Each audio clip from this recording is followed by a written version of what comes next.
The digital clock on Maya Thompson's Tesla dashboard blinked 9:47 p.m. as she pulled into the brightly lit Quick Mart gas station.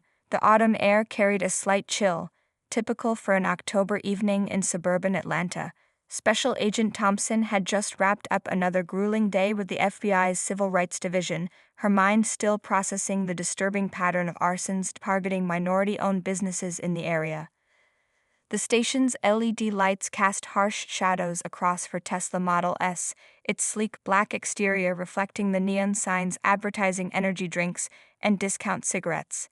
Maya caught her reflection in the car window, her tailored navy suit still crisped despite the 14-hour workday, her natural hair perfectly maintained in a professional twist. 10 years with the Bureau had taught her the importance of appearance, especially when working undercover. As she stepped out of her vehicle, the subtle weight of her concealed Glock 19M offered familiar comfort against her hip. The weapon was standard FBI issue, though Maya's marksmanship scores at Quantico had been anything but standard. She graduated top of her class in both firearms and hand-to-hand combat, skills she maintained with religious dedication at the Bureau's training facility. The premium gas pump's screen flickered to life as Maya inserted her credit card. Around her, the station's other customers, mostly white commuters heading home to the affluent neighborhoods nearby, tried to mask their suspicious glances. She noticed their reactions with the practiced eye of a trained investigator but maintained her calm demeanor. These moments of subtle prejudice were nothing new. They often proved valuable in her investigations, revealing the underlying tensions she worked to address. Maya's mind drifted to the case files spread across her home office. 3 businesses burned to the ground in the past month: a Black-owned bookstore, a Hispanic family's restaurant, and most recently, an Asian-American couple's grocery store. The fires had been carefully set, with accelerants placed to cause maximum damage while minimizing the risk of evidence survival. Professional work suggesting organization and planning rather than random acts of hate. The pump clicked as Maya began filling her tank. Her phone buzzed. A text from her partner, Special Agent Marcus Chen, updating her on tomorrow's surveillance operation. They'd identified a potential suspect, a former firefighter with ties to several extremist groups. The irony wasn't lost on Maya, someone trained to fight fires now potentially starting them.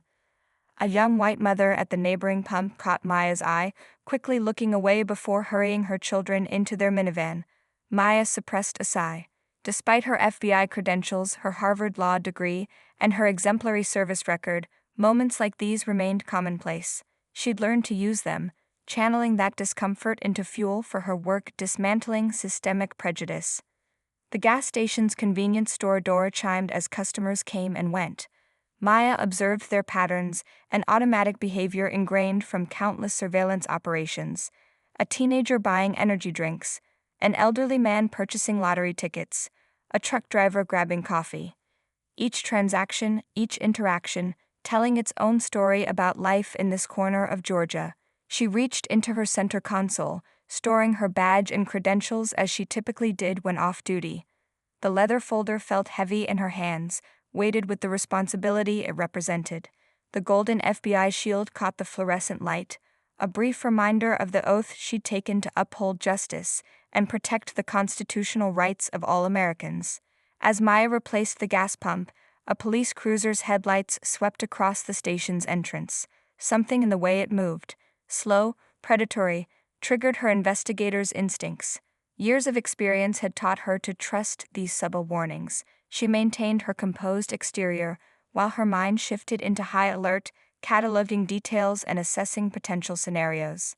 The evening air suddenly felt charged with possibility, that peculiar tension that often preceded significant events.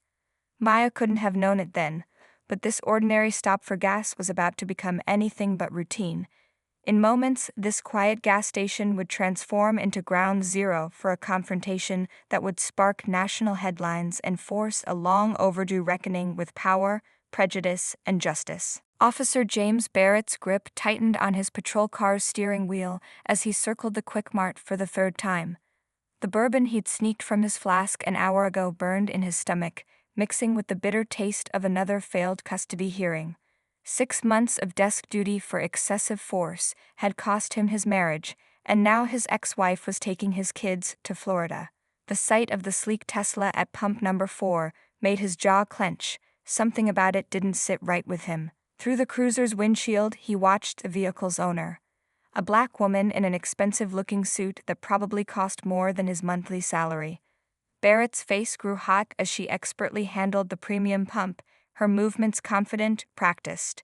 In his 15 years on the force, he developed what he called instincts about people who didn't belong in this neighborhood. His supervisor called it profiling. Barrett called it good police work. He clicked off his bodycam with practiced ease. Third time this week it had malfunctioned, and adjusted his utility belt. The weight of his badge felt heavier lately, especially since the suspension.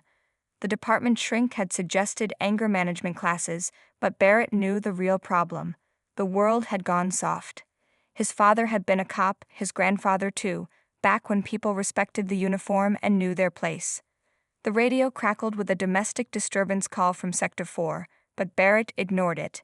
He had more pressing concerns. His trained eye caught what others might miss. The way the woman kept scanning her surroundings, how she checked her vehicle's reflection in the store windows. Classic surveillance behavior. Could be a lookout for a robbery crew, he thought, conveniently ignoring the fact that high-end car thieves rarely wore tailored suits or stopped for gas in well-lit areas.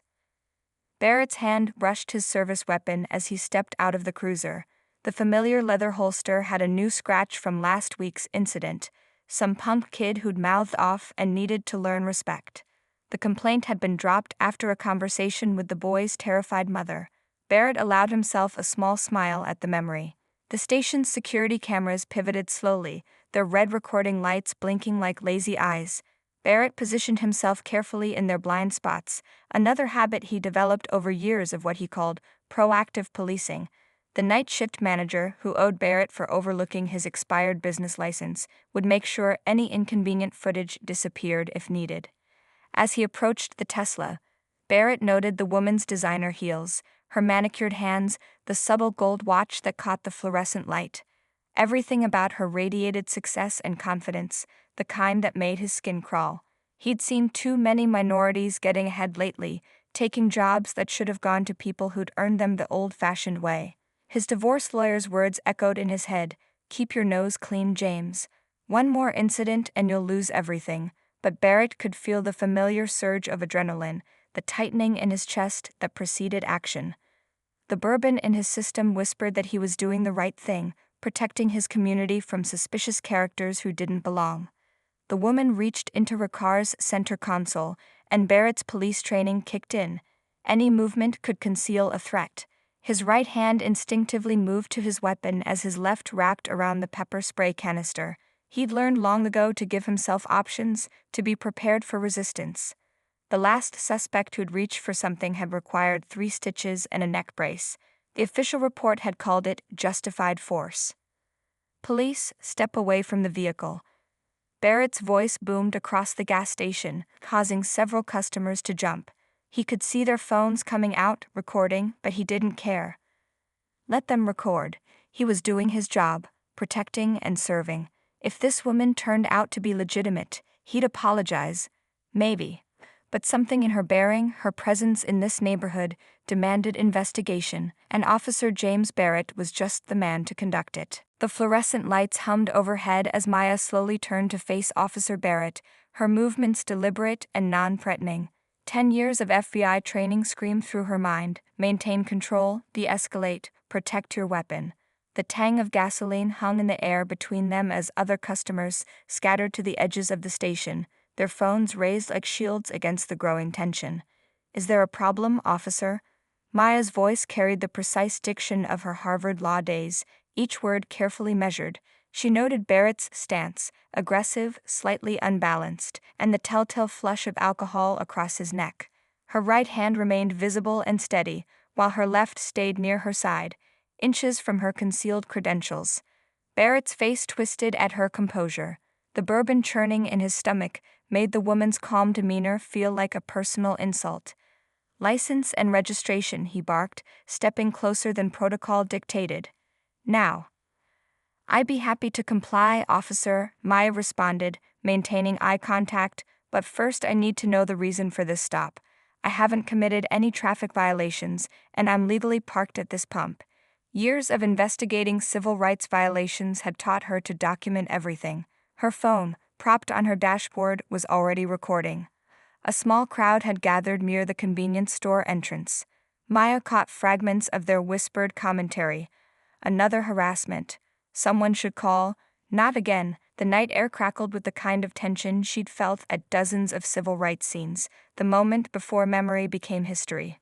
"Don't get smart with me, girl." Barrett's hand twitched near his weapon, his wedding ring catching the light, recently removed. Maya noted, the pale band of skin still visible. "This is a high-crime area." The lie fell flat against the backdrop of luxury SUVs and designer boutiques lining the street beyond the station. Maya's training kicked into higher gear as she assessed her options. The security camera's blind spots, which Barrett had so carefully chosen, worked in her favor too, limiting his witnesses if things went south. She could see his nameplate clearly now. Barrett in bold letters, badge number partially obscured by a black band that had seen better days. "Officer Barrett," she said, emphasizing his name, "I'm going to reach for my identification very slowly."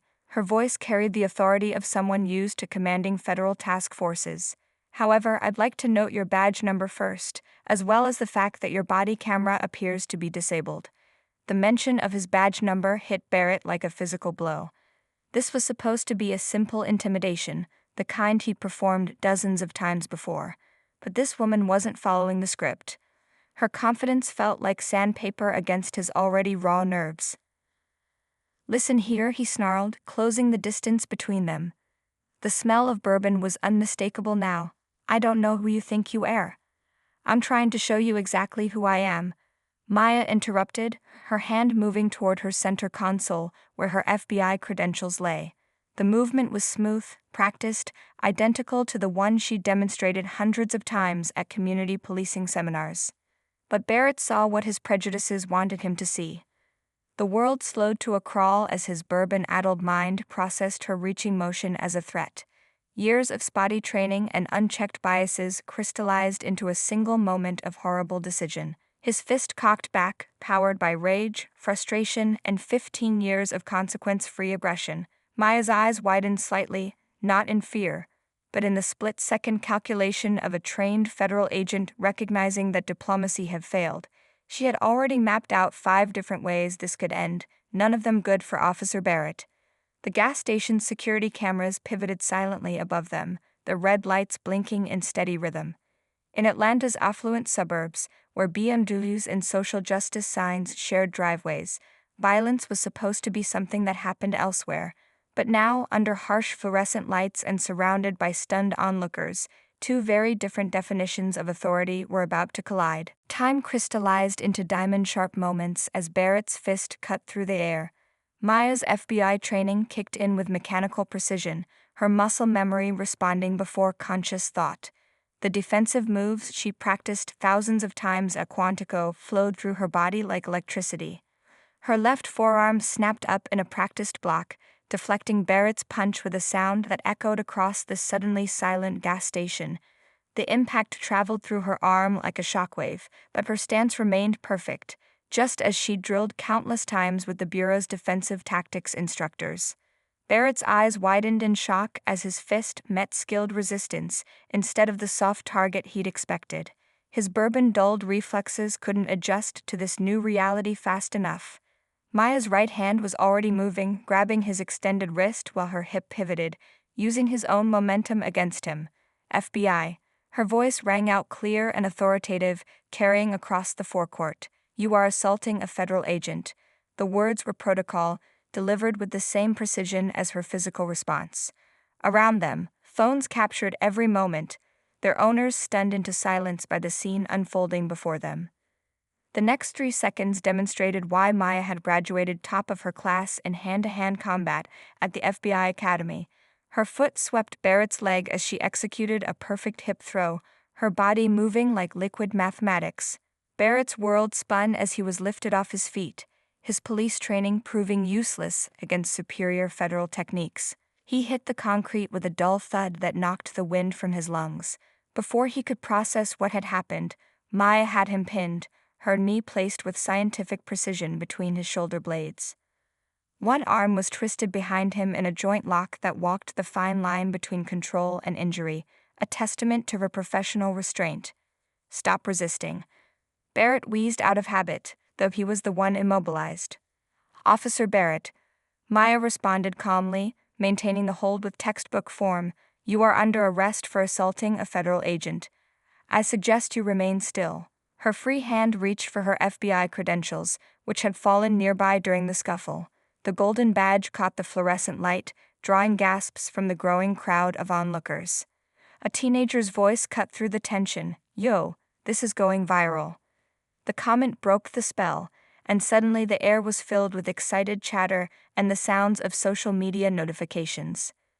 Video of the incident was already spreading across platforms, carrying with it a powerful message about assumptions and consequences. Maya felt Barrett's body go slack as reality finally penetrated his alcohol-fogged mind. She could feel his pulse racing where her hand gripped his wrist, could smell the fierce sweat now mixing with bourbon. This close, she noticed things her investigator's mind automatically catalogued: the tremor in his hands suggesting regular alcohol use, the slight wear on his uniform indicating recent weight loss, the faint tan line of a missing wedding ring.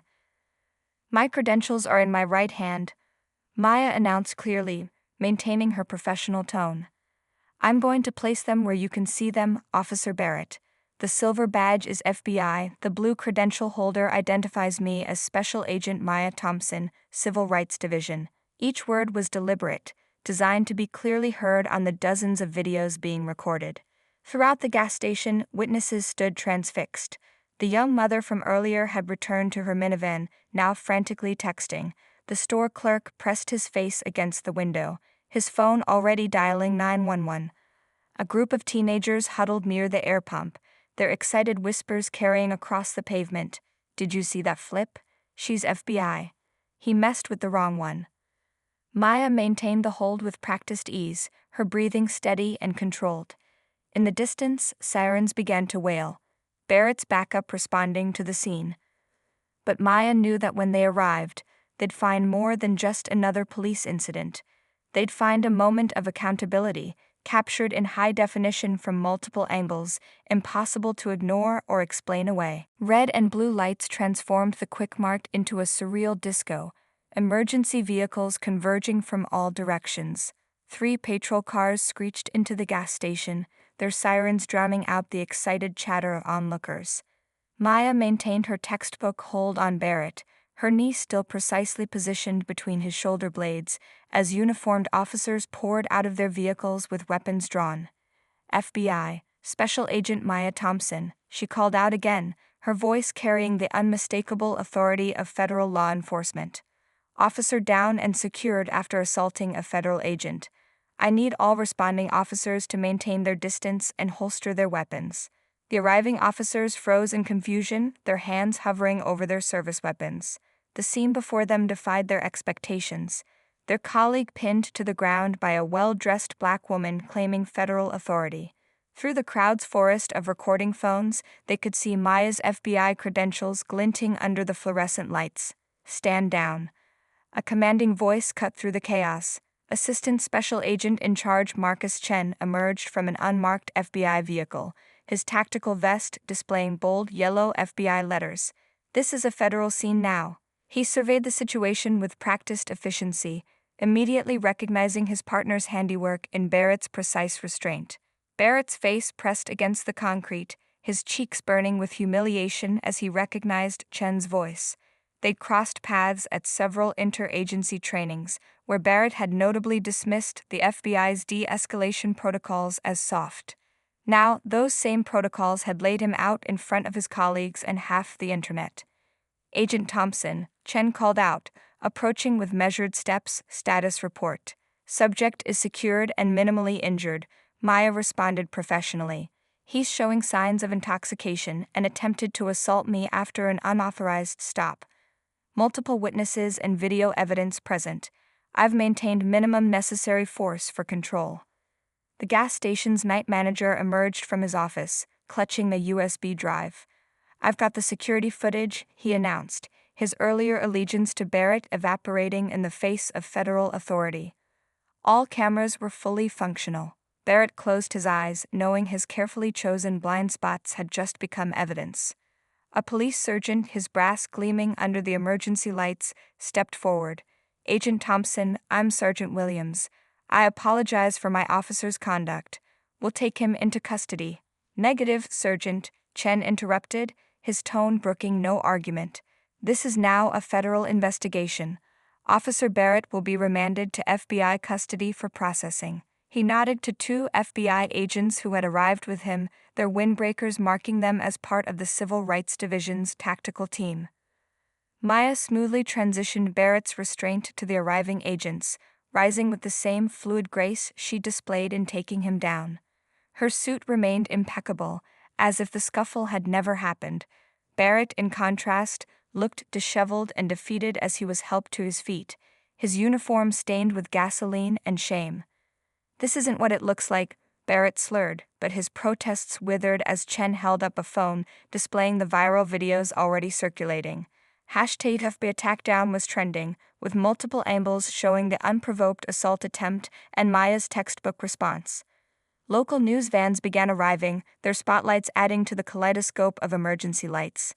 Maya could hear reporters already crafting their headlines. "FBI agent turns tables on racist cop. Civil Rights Division agent delivers instant justice. Video shows federal agent's perfect takedown of attacking officer." Sergeant Williams surveyed the scene with a mix of professional embarrassment and grudging admiration. "Agent Thompson," he said quietly, "for what it's worth, that was the cleanest takedown I've seen in 20 years of police work." Maya nodded acknowledgement as she straightened her jacket. "Surgeon, I hope this incident can serve as a catalyst for positive change in your department." Her voice carried no anger, only the steady determination that had driven her entire career in civil rights enforcement. Around them, the crowd continued recording, their phones capturing not just an incident, but a moment of transformation. In their footage, the old power dynamics of race and authority were being rewritten in real time, one viral video at a time. The fluorescent lights in the FBI's Atlanta field office cast harsh shadows across the conference room walls as Maya reviewed the growing evidence against Officer Barrett. 3 days had passed since the gas station incident, and what began as a simple assault case had unraveled into something far more sinister. Spread across the table, dozens of complaints told a story of systematic abuse that had gone unchecked for years. "You need to see this," Special Agent Chen said, placing a newly unsealed internal affairs file in front of her. Barrett's former partner finally came forward, says he's been wanting to speak up for years, but was afraid of retaliation. The document detailed multiple instances of excessive force, each one carefully buried through a combination of intimidation and departmental politics. Maya's phone buzzed continuously with updates. The gas station video had exploded across social media, garnering millions of views and sparking intense debate about police accountability. But unlike many viral police incidents, this one came with impeccable documentation, dozens of civilian recordings, crystal-clear security footage, and an FBI agent's first-hand testimony. "Look at this pattern," Maya said, gesturing to a digital map displayed on the conference room screen. Red dots marked confirmed incidents, clustering in minority neighborhoods and around successful businesses owned by people of color. He wasn't just racist, he was systematic about it. Barrett specifically targeted individuals he thought wouldn't fight back, until he met someone who could. The investigation had uncovered a trail of deleted text messages recovered by FBI tech specialists, revealing Barrett's communications with other officers. The language was explicit, racial slurs mixed with coordinated plans to harass specific individuals. More disturbing were the messages from superior officers showing their active role in concealing complaints. "Sir, you should see this," a young analyst called from her computer. She pulled up Barrett's financial records, revealing a pattern of payments from local business owners, protection money disguised as security consulting fees.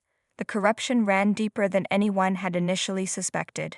Through the glass walls of the conference room, Maya could see the Civil Rights Division's task force in full swing. Agents conducted interviews via video conference with Barrett's previous victims, many of whom were finally finding the courage to speak out. Their stories painted a picture of a man who had wielded his badge like a weapon, particularly against successful minorities who dared to enter his jurisdiction. Agent Thompson, Assistant Director Wallace called from the doorway, her presence indicating the case's escalating priority. The Department of Justice is taking a special interest in this one. Barrett's case is becoming a blueprint for identifying similar patterns in other departments. Maya nodded, studying a particularly disturbing complaint that had been buried 2 years ago. A black female business owner had reported Barrett for harassment after opening a high-end boutique in the affluent district. The woman's security cameras had mysteriously malfunctioned during subsequent routine police visits, and she'd eventually sold the shop at a loss. "There's more," Chen added, pulling up Barrett's personnel file. "His psychological evaluations were altered. The original reports, which we've recovered, show multiple red flags for racial bias and authority abuse. Someone in the department's hierarchy deliberately changed these assessments." The evidence wall grew by the hour. Photos of Barrett at white supremacist rallies, carefully hidden behind private social media accounts. Body camera footage that conveniently malfunctioned during controversial stops. Witness statements that had been lost or misplaced by internal affairs. "It's not just about one officer anymore," Maya observed, standing to survey the growing web of evidence. "This is about a system that protected him, enabled him, and looked the other way. Every buried complaint, every edited report, every silenced witness, they all represent failures of accountability." Assistant Director Wallace nodded grimly, "And that's exactly why this case matters. Barrett's not just facing assault charges now. We're looking at civil rights violations, corruption, conspiracy." She paused, studying Maya's composed expression. "You didn't just take down a racist cop that night. You pulled a thread that's unraveling years of institutional corruption." Maya turned back to the evidence wall, her reflection in the glass overlaying the photos and documents that told a story of power abused and justice delayed, but not denied. "Then let's keep pulling," she said quietly, "until it all comes apart." The city council chambers buzzed with tension as Maya approached the podium. 6 weeks had passed since the gas station incident, and the packed room reflected the seismic shifts her actions had triggered. Community activists filled one side, their Reform Now buttons catching the light. On the other, rows of police officers sat rigid in their dress blues, their expressions a mix of defensiveness and uncertainty. "My name is Special Agent Maya Thompson," she began, her voice carrying to every corner of the chamber. Her FBI jacket, still bearing that small scuff from Barrett's attack, seemed to glow under the governmental lights. "I'm not here to assign blame. I'm here to help build a path forward." Behind her, a massive screen displayed statistics that couldn't be ignored: racial disparities in traffic stops, a pattern of complaints buried by internal affairs, and a systemic failure of accountability that had protected officers like Barrett for years. The numbers told a story that could no longer be dismissed as isolated incidents. What happened at that gas station wasn't just about one officer, Maya continued, her Harvard Law training evident in every measured word. It was about a system that allowed him to believe he could assault a woman of color without consequences, a system that had taught him he would be protected, regardless of his actions. The council members leaned forward as Maya outlined her proposed reforms: body cameras with strict compliance monitoring, an independent civilian oversight board with real investigative power, mandatory bias training led by civil rights experts. But it was her next proposal that caused a stir throughout the chamber. "We need to establish a joint task force," she announced, combining FBI Civil Rights Division personnel with local police officers who've demonstrated commitment to reform. This isn't about federal oversight, it's about partnership, about learning from each other to build something better. Surprised murmurs rippled through the room. This wasn't the punitive approach many had expected. Maya caught the eye of Sergeant Williams, who had been instrumental in exposing Barrett's network of enablers. He gave a slight nod, understanding that this was how real change happened, not through force, but through collaboration. "Some will say these changes go too far," Maya acknowledged, her gaze sweeping the chamber. Others will say they don't go far enough, but ask yourselves, what if Officer Barrett had encountered someone other than a trained federal agent that night? What if it had been your sister, your daughter, your mother?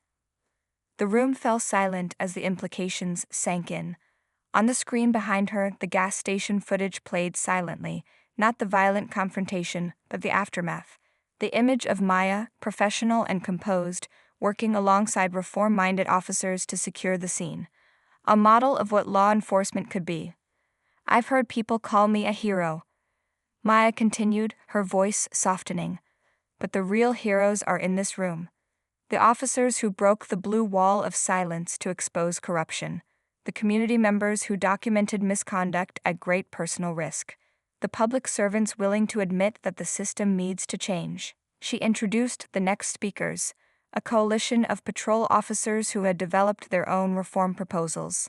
Young officers who had entered law enforcement with dreams of serving their communities, only to find themselves trapped in a culture of silence and complicity.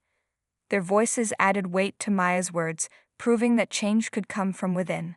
As the session continued, Maya noticed something remarkable. Officers who had entered the chamber wearing skeptical frowns were now taking notes. Community activists who had arrived ready for confrontation were engaged in quiet discussions with police supervisors. The angry divide that had seemed unbridgeable was slowly, tentatively, beginning to close. This is just the beginning, Maya concluded, her voice ringing with conviction. The real work starts tomorrow, and it starts with all of us.